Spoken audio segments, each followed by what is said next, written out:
Bismillahirrahmanirrahim. In this video, we will discuss Chemistry 9th, chapter number 3, Knowledge 3 paper. There are 21 questions in this paper comprising 11 MCQs and 10 short questions. Okay, first of all, multiple choice questions. Question number 1, 5F series of inner transition element are called. ठीक है, periodic table के and पे नीचे जो दो series बनी होती हैं उनमें से फर्स्ट को कहते हैं 4F सीरीज और नेक्स्ट को कहते हैं 5F series.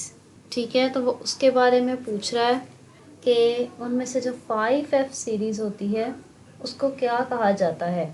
Lanthanides, actinides, halogens और मेटल्स। ठीक है, तो उसको एक्टिनाइड्स कहा जाता है। So next is for boron Z is equals to 5, it belong to which block. Boron जो है बच्चे वो P ब्लॉक में आता है, बी ऑप्शन। ओके, तो अगर आपको इस तरह से याद ना भी हो फिर भी आप कर सकते हैं। आप इसकी इलेक्ट्रॉनिक कन्फिग्रेशन लिखें बोरॉन की। ठीक है, 5 इलेक्ट्रॉन्स, तो आपको पता चलेगा कि इसका लास्ट इलेक्ट्रॉन P में आएगा, that's why P block. Next, which one is shortest period. ठीक है, सबसे छोटा पीरियड इनमें से कौन सा है। First period, because first period में only hydrogen and helium present है। Group 17 of periodic table belongs to. Total 18 groups हैं। ठीक है, तो जो इसमें से डी ऑप्शन लैंथेनाइड तो इसमें नहीं आ सकता बिल्कुल भी, क्योंकि लैंथेनाइड जो है वो नीचे एक सीरीज़ आती है, वो इन ग्रुप्स में किसी का नाम नहीं है, ग्रुप में से किसी का नाम लैंथेनाइड नहीं है। ठीक है, फिर जो अल्कली मेटल है वो भी नहीं हो सकती, क्योंकि अल्कली मेटल जो है वो फर्स्ट ग्रुप है। तो ये तो 17 ग्रुप की बात हो रही। ठीक है, टोटल 18 ग्रुप्स हैं। बी ग्रुप है, बी है नोबल गैसेस, तो ये 18 है। लास्ट वाला ग्रुप नोबल गैसेस का है। ठीक है, तो हमारे पास ये ऑप्शन ए ही बचती है, विच इज़ हैलोजन। तो हैलोजन जो है वो ग्रुप 17 को कहते हैं।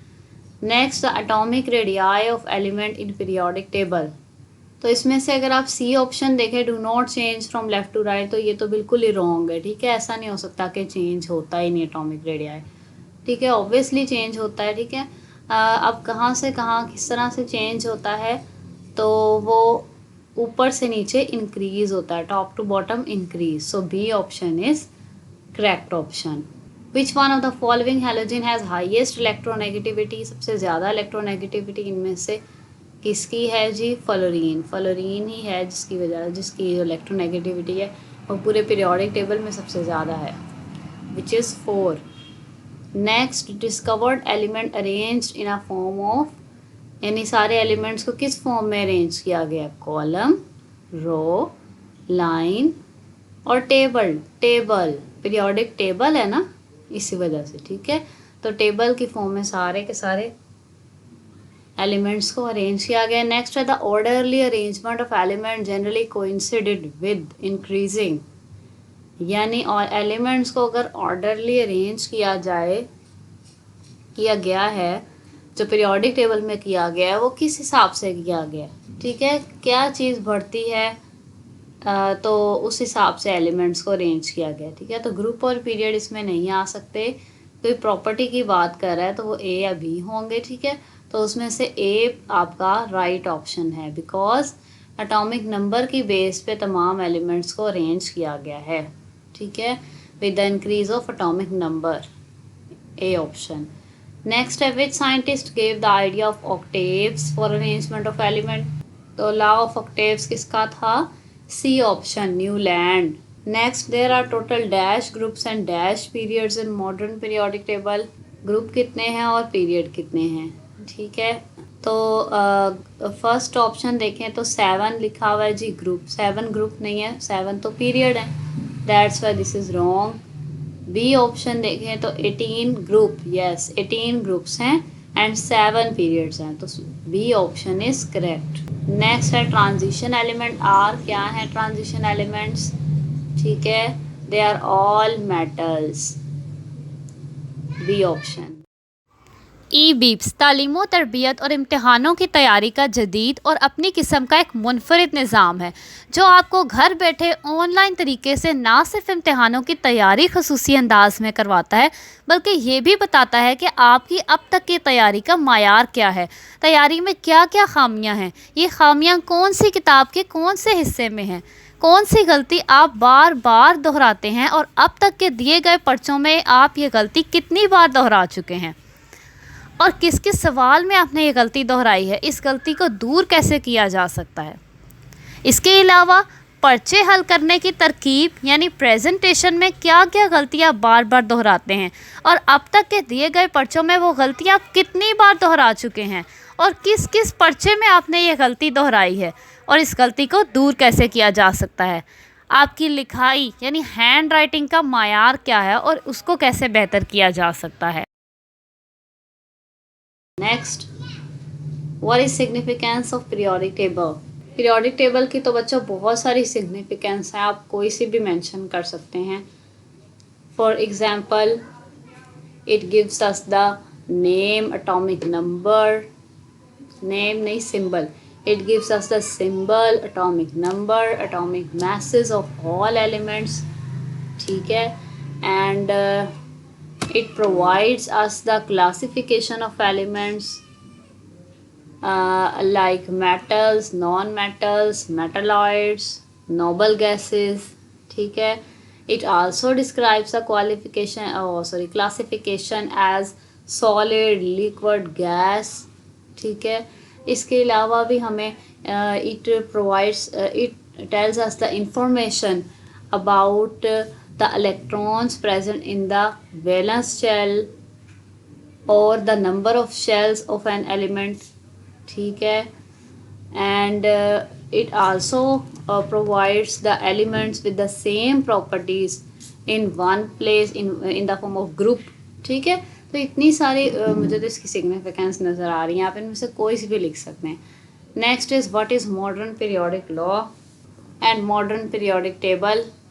तो मॉडर्न पीरियोडिक लॉ आपकी बुक के अंदर है, ये है मॉडर्न पीरियोडिक टेबल। ये आप लिखेंगे मॉडर्न पीरियोडिक टेबल में कि modern periodic table is based upon arrangement of element according to increasing atomic number, ठीक है। एटॉमिक नंबर इंक्रीज करने के लिहाज से उसे अरेंज किया गया तमाम एलिमेंट्स को, that is called modern periodic table. और मॉडर्न पीरियोडिक लॉ की डेफिनेशन आप कैसे लिखेंगे, जैसे यहाँ पे इन्होंने ये दिया हुआ periodic law, properties of elements are periodic function of their atomic numbers, ठीक है।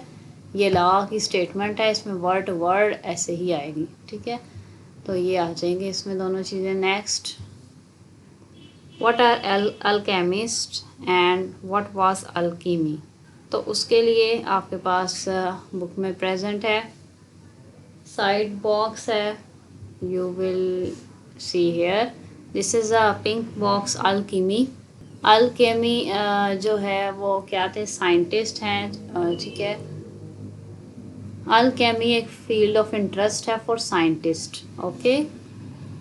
जो अल्केमिस्ट हैं वो चंद साइंटिस्ट थे, they worked with two main objectives, ठीक है। इनके दो ऑब्जेक्टिव्स थे। फर्स्ट ये था कि कॉमन मेटल्स जो हैं उनको गोल्ड में चेंज करना चाहते थे। सेकंड, वो डिजीज़ के इलाज ढूंढना चाहते थे और इस तरह से इलाज ताकि कोई हर इंसान जो है वो ज़्यादा देर तक ज़िंदा रहे, ठीक है। हालांकि ये तो उनके हाथ में नहीं है, तो अल्लाह ताला के हाथ में, ठीक है। तो ये वो चीज़ें चाहते थे, ये दोनों चीज़ें वो काम करना चाहते थे, ठीक है। इसके अलावा उनका क्या बिलीव था कि जितने भी हमारे इर्द गिर्द चीज़ें हैं वो सिर्फ 4 बेसिक एलिमेंट्स हैं, उन सब से ही मिलके सारी चीज़ें बनी हुई हैं, ठीक है। सिर्फ 4 एलिमेंट्स पे वो बिलीव करते थे, ठीक है। तो ये जो है आप बस इतना ही इसमें लिखते हैं एलिमेंट्स तक। Next is what is the reason of arranging element in a group. तो इसमें आप लिखेंगे elements are arranged in a group so that the elements with similar properties come in one place, okay. Next है define ionisation energy, ठीक है। तो आप इसकी डेफिनेशन लिखेंगे। Here ionisation energy is the amount of energy required to remove the most loosely bound electrons from the valence shell of an isolated gaseous atom. ठीक है, कि एक एटम है, ठीक है, जो गैसियस स्टेट में हो। गैसियस स्टेट में इसलिए ले रहे हैं क्योंकि गैस के अंदर आपको पता है कि तमाम पार्टिकल्स बहुत दूर दूर होते हैं, तो उनके अंदर से उनके दूर दूर होने से क्या होता है, इलेक्ट्रॉन का निकलना आसान हो जाता है। ठीक है, क्योंकि न्यूक्लियस का इतना ज़्यादा होल्ड नहीं होता है। ठीक है, तो इसलिए उसने वो स्टेट लिया है, गैसियस स्टेट। और वो कहता है उसमें से भी जो सबसे लूजली बाउंड इलेक्ट्रॉन है, ठीक है, उसको निकालने के लिए जितनी एनर्जी चाहिए है वो आयनाइजेशन एनर्जी होती है, यानी एक एटम के अंदर से इलेक्ट्रॉन निकालने के लिए जो एनर्जी चाहिए। ठीक है, एग्जांपल आप सोडियम की देंगे इसी तरीके से इक्वेशन लिख के कि सोडियम है, उसने इलेक्ट्रॉन निकाल दिया, इलेक्ट्रॉन निकलने से उस पर प्लस चार्ज आ गया, केटाइन बन गया Na+, और उसमें इतनी एनर्जी रिलीज हुई। तो ये इसकी आयनाइजेशन एनर्जी है। और इसका यूनिट जो है वो यहाँ पे लिखा हुआ है किलो जाउल पर मोल। ये यूनिट भी आप लाजमी लिखेंगे। ठीक है, इसका 0.5 मार्क है। अगर यहाँ पर आपको कैटेगरीज बनी नज़र आ रही हैं कि आपने इसमें क्या क्या लिखना है, लेकिन जब आप पेपर सॉल्व कर रहे होंगे तब ये नहीं नज़र आएंगी। दैट्स वाई आपने पहले से याद रखना है कि आपको ये क्वेश्चन में क्या क्या लिखना है। What is Mendeleev's periodic table, आप इसकी डेफिनेशन लिखेंगे। ठीक है, मेंडलीव के पीरियोडिक टेबल के बारे में आप एक्सप्लेन करेंगे। हेयर यू गॉट के जो रशियन केमिस्ट है मेंडलीव, उसने उस वक्त जितने एलिमेंट्स नॉन थे, 63 एलिमेंट्स नॉन थे, उनको अरेंज किया किस तरीके से, एटॉमिक मैसेस के अकॉर्डिंग। ठीक है, atomic masses, increasing atomic masses के हिसाब से उसने उनको अरेंज किया हॉरिजॉन्टल रोज में, यानी कि पीरियड्स में। ठीक है, और तमाम एलिमेंट्स जो हैं जिनकी सिमिलर प्रॉपर्टीज़ थी, फिर वो एक सेम ग्रुप में आ गए। ठीक है, और इनको कहते हैं इस पीरियोडिक अरेंजमेंट को कहते थे पीरियोडिक टेबल। ठीक है, ये आप इसको यहाँ तक लिखेंगे, पीरियोडिक टेबल तक। Next, define Mendeleev's periodic law, उसकी डेफिनेशन लिखेंगे और उसके डिफेक्ट्स। ठीक है, डेफिनेशन है properties of elements are periodic function of their atomic masses. ठीक है, और उसमें डीमेरिट्स ये लिखे हुए हैं। ठीक है, क्या डीमेरिट्स है कि वो पोजीशन ऑफ आइसोटॉप्स एक्सप्लेन नहीं कर सका, और जो एटॉमिक मैसेस थे वो भी कुछ एलिमेंट्स के रॉन्ग थे। ठीक है, रॉन्ग नहीं थे एटॉमिक मैसेस, उनकी अरेंजमेंट रॉन्ग थी। ठीक है, तो एक पोजीशन ऑफ आइसोटॉप्स और एक wrong arrangement of element atomic masses of elements. तो इससे पता चला कि एटॉमिक मैसेस के थ्रू हम एलिमेंट्स को अरेंज नहीं कर सकते। ठीक है, जैसे कि यहाँ पे अगर आप देखें, अच्छा एटॉमिक मैसेज में यूँ हो जाता था क्योंकि बच्चों एटॉमिक मैसेज जो है ना वो सबके रेगुलरली इंक्रीज़ नहीं होते थे। जैसे एटॉमिक नंबर तो है ना, इसका 1 है, इसका 2 है, फिर ये 3 4 5 6 7 8, यानी हर नंबर का कोई ना कोई एलिमेंट प्रेजेंट है। लेकिन एटॉमिक मैथ्स में ऐसा नहीं होता था।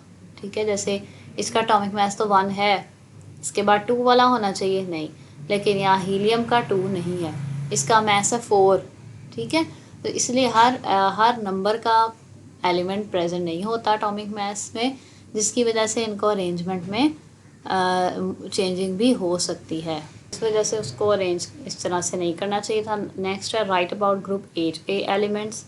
8A एलिमेंट्स की पहले आप तादाद लिखेंगे कितने हैं, फिर लिस्ट लिखेंगे उनके नेम्स की। ठीक है, उसके बाद साथ में आप उनके सिंबल्स लिखेंगे और फिर आप उनकी कैरेक्टरिस्टिक्स लिखेंगे। तो इसमें आप करेंगे क्या बच्चे, आप लोगों ने पहले इनके नंबर पीरियोडिक टेबल के अंदर देख लेने हैं कितने हैं, 1 2 3 4 5 6 7। ठीक है, 7, फिर इनके नेम्स लिखने हैं, हीलियम, नियॉन, सिंबल्स के साथ साथ आर्गॉन, क्रिप्टॉन, जीनॉन, रेडॉन, और ये है जी ऑर्गेनिसन। ठीक है, OGANESSON इसका नाम होता है। ठीक है, ऑर्गेनिसन। फिर आप लिखेंगे कि इनकी कैरेक्टरिस्टिक्स क्या हैं, तो ये these are called noble gases, ये ऊपर लिखा नोबल गैसेस। ठीक है, these are called noble gases, और क्या प्रॉपर्टी है कि दे आर नॉन रिएक्टिव। ठीक है, ये रिएक्ट नहीं करते। नेक्स्ट है what is the trend of shielding effect in group. आप ट्रेंड लिखेंगे, रीज़न लिखेंगे और एग्जांपल लिखेंगे। तो जी शील्डिंग इफेक्ट पे आ जाते हैं। सो शील्डिंग इफेक्ट का ट्रेंड है कि जी जब आप ऊपर से नीचे आते हैं ग्रुप के अंदर तो शील्डिंग इफेक्ट बढ़ता है। वजह उसकी ये है कि जब आप ऊपर से नीचे आते हैं तो शेल्स की तादाद बढ़ती है। देखें ये एक ऊपर वाला आइटम है और ये एक नीचे वाला आइटम है, ठीक है। ऊपर वाले में शेल कम है और इसमें शेल्स ज़्यादा हैं, ठीक है। तो आपको पता है जब शेल्स बढ़ते हैं तो शील्डिंग इफेक्ट बढ़ता है, ठीक है, क्योंकि शेल्स दरमियान वाले शेल जो हैं न्यूक्लियस की फोर्स को सबसे एंड वाले शेल तक नहीं पहुंचने देते, तो इसलिए शील्डिंग इफेक्ट बढ़ता है, ठीक है। एग्जाम्पल आप देखेंगे यही यहीं पे लिखी हुई है। It is easy to take away electron from potassium Z is equal to 19 then from sodium Z is equal to 11, ठीक है। इसके अलावा पीरियड के अंदर जो है शील्डिंग इफेक्ट डिक्रीज होता है। Next write name and symbol of any 4 element of group 7A elements. 7A देख लेते हैं कौन सा है। आपकी बुक के अंदर जो पीरियोडिक टेबल बना हुआ है उसके अंदर उन्होंने जो नंबरिंग दी हुई है ग्रुप्स की वो दी गई है ग्रुप नंबर 1 से लेके 18 तक। देखें 1 2 3 4 5 6 7 8 9 10 फिर 11 12 फिर 13 से लेके 18 तक यहाँ पे, ठीक है। ये नंबरिंग दी हुई है, लेकिन इनकी एक और भी नंबरिंग कर सकते हैं हम, ठीक है। वो नंबरिंग यूज़ होती है ज़्यादातर। वो किस तरह से होती है, ये जो दरमियान वाले हैं इनको अलग ग्रुप एक तरह से कंसिडर कर लें, अलग सेक्शन, ठीक है। इसे कहते हैं B, और जो ये बाकी हैं ये वाले और ये वाले नॉर्मल एलिमेंट्स इन्हें कहते हैं। इनको कहते हैं ए से डिनोट कर लें, ठीक है। तो ए वालों का नंबरिंग करें 1A, या बुक में अपने ऊपर लिख लें साथ साथ 1A 2A और फिर यहाँ से 3A 4A 5A 6A 7A और 8A, ये 8A तक जाएगी, ठीक है। और दरमियान वालों को तो 1B 2B के लिहाज से करते हैं, ठीक है। इसलिए लेकिन ज़्यादातर दरमियान वाले यूज़ नहीं होते, मेनली तो ये नॉर्मल यूज़ होते हैं, ठीक है। तो अगर आपने उसने पूछा आपसे 7A का, तो 1A 2A ये दोनों हो गए, फिर 3A 4A 5A 6A 7A, that means इसकी बात हो रही है। तो इसमें एलिमेंट्स 4 के आपको नाम पूछे गए हैं, symbol fluorine, chlorine, bromine, iodine, इनके नेम्स हैं और इनके सिंबल्स भी आपकी बुक में मेंशन है। तो ये आपका पेपर है।